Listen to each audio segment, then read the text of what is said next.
কেন করছো? আমি কোনোদিন ঠকাইছি? আমি কোনোদিন কষ্ট দিচ্ছি? ছোটখাটো বিষয়ে কোনোদিন মিথ্যা কথা বলছি? করছিটা কি আমার একটু বুঝতে হবে, বুঝছো? যদি নিজেরা বুঝ না দিতে পারি তাহলে বাঁচাটা একটু মুশকিল হয়ে যাবে। এখন মানে আমার ভিতরে কি যেন একটা হইতেছে, এই জায়গায় কি যেন একটা হয়ে গেছে।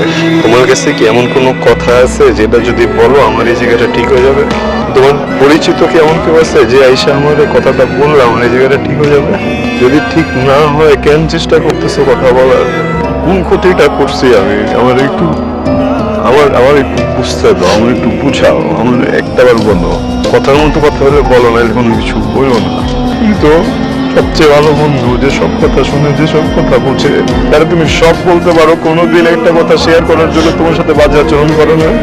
আমার তুমি বলতে একটা বার আমি যোগ্য না, আমাদের হইতেছে না, ভালো দরকার আমি নিজে দিয়ে যেতাম, কিন্তু মানুষের কাছ থেকে শুনে আমার কষ্ট এটা না যে তুমি আমার চাইরা একটা জায়গায় চলে গেছো। তো মাইয়া এটা ভাবতেছি না যে মানুষটাকে আমি সবচেয়ে বেশি বিশ্বাস করছি, এই মানুষটা মৃত্যু। দোষটা আসলে তোমার না, বুঝছো?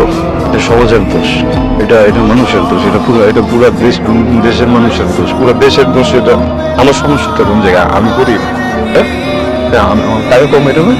হ্যাঁ, এই এই আমার সমস্যা কি? আমার টাকা কম এটা, এই জন্য তো তোমার আম্মা আমার মানে না। তোমার আম্মার কাছে কি টাকা আছে? এই দেশের প্রত্যেকটা গলিতে, প্রত্যেকটা মহল্লায় দেখবা যে মুদির দোকানে ভরা। মুদির দোকানদার এই মুদি ব্যবসা করে নিজে চলবো, নিজের পরিবার চালাইবো, মেরে বড় করবো, মেরে লেখাপড়া করবো, চিকিৎসা করবো, বড় বড় কথা করবো। কিন্তু যদি কোন মুদির দোকানদার তার মেরে ভালোবাসে, বা কোন মুদির দোকানদারের পোলা যদি তার মেরে ভালোবাসে, তখন সব থেকে মানতে নারাজ। একটা মুদি ব্যবসায়ী যে চলে মুদির টাকা দিয়া আরেকটা মুদির মাইনে নিতে পারে না, এই লোকটা বেসরকারি চাকরি করে, ওর হইতেছে গিয়ে সরকারি জামাই লাগে, বা বিশেষ ক্যারেক্টারে কারো চেনেই না। এটা তো তোমার একার দোষ না, পুরো দেশের দোষ, পুরো দেশ মিলে এই জায়গাটা ভেঙে দিয়েছে, বুঝছো?